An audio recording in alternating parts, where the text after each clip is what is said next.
السلام علیکم ورحمۃ اللہ تعالی وبرکاتہ. بسم الله الرحمن الرحیم. ټول تعریفونه د رب ذوالجلال د پاره چې خالق او مالک او پروردگار د کل عالم دی، او درود پاک په خاتم الانبیاء د مدینی جانان حضرت محمد صلی الله علیه وسلم باندې.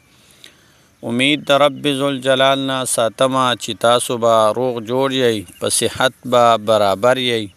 الله جل شانه د هر قسم مصیبت، غم، آفت، پریشانی او تکلیف نه په امن کې وساته.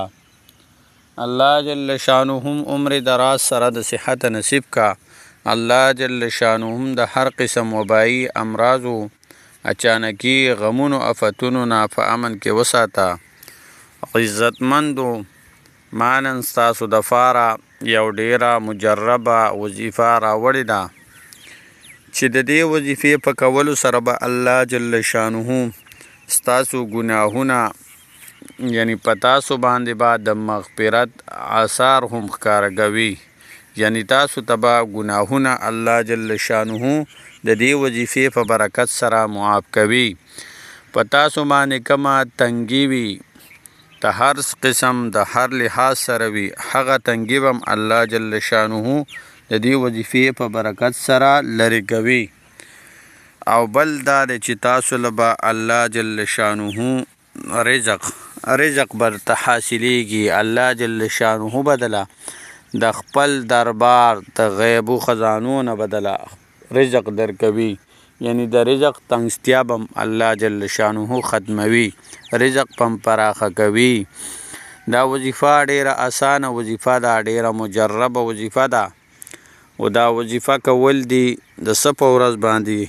د جمعې مبارکې په ورځ باندې، د جمعې مبارکې د مونځ نه بعد. یعنی سړی د جمعې په ورځ باندې چې کله د جمعې مبارکې ورځ باندې د جمعې مونځ وشي، نو د هغې نه پس دا وظیفه کول وي. او دا ډیره اسانه وظیفه ده، ډیره اسانه مجربه وظیفه ده، ازمایلی شوې وظیفه ده. او زمونږ د بزرګانو اولیاء الله او علماء کرامو نه هم ثابته ده. نو دا وظیفه ډیره اسانه ده. راځو وظیفې طرف ته. وظیفه به څنګه کول وي؟ د جمعې مبارکې په ورځ چې کله تاسو د جمعې مونځ ادا کړئ، د هغې نه پس به بیا چې په مسجد، جامع مسجد کې کوم ځای کې ناستې وئ، یو سایډ ته به کښېنئ او بسم الله الرحمن الرحیم به ووایئ.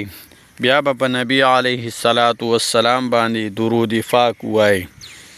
3 ځله وي که 15 ځله وي که 11 ځله وي که 7 ځله وي، دا به په نبی علیه الصلاة والسلام باندې درود پاک ووایئ. بیا به د هغې نه بعد 100 پیرې تاسو د الله جل شانه دا اسم مبارک یا غفارو یا غفارو یا غفارو یا غفارو دا به 100 ځله ووایئ، یعنی 100 مرتبه. بیا به د هغې نه پس درود پاک په نبی علیه الصلاة والسلام باندې ووایئ. 3 ځله وي، 15 ځله وي، 7 ځله وي که 11 ځله وي. او بیا به د هغې نه وروستو د الله جل شانه نه دعا وغواړئ، د کومه د مغفرت دعا وي، که تاسو باندې او قسم مشکلات وي، تنګي وي، د هغې دپاره او د خپل رزق د برکت دپاره به د الله جل شانه نه د حاجاتو دپاره به دعاګانې وغواړئ. الله جل شانه به ستاسو دا دعاګانې ضرور خامخا قبلوي، چې ستاسو په خېټه کې حرام نه وي، او تاسو 15 وخته په پابندۍ سره د فرض مونځ دا څه کوئ، دا خیال ساتئ، یعنی ادا کوئ. نو الله جل شانه به تاسو په مال، په حال، په رزق کې برکت واچوي، ستاسو تنګستیا به هم ختمه کړي، او ستاسو ګناهونه به الله جل شانه د دې وظیفې په کولو سره ختموي. نو دا وظیفه تاسو ټول وکئ. الله جل شانه به دا مقاصد، دا حاجات تاسو ته حاصل کړي او آسان به کړي درته. السلام علیکم ورحمۃ اللہ وبرکاتہ.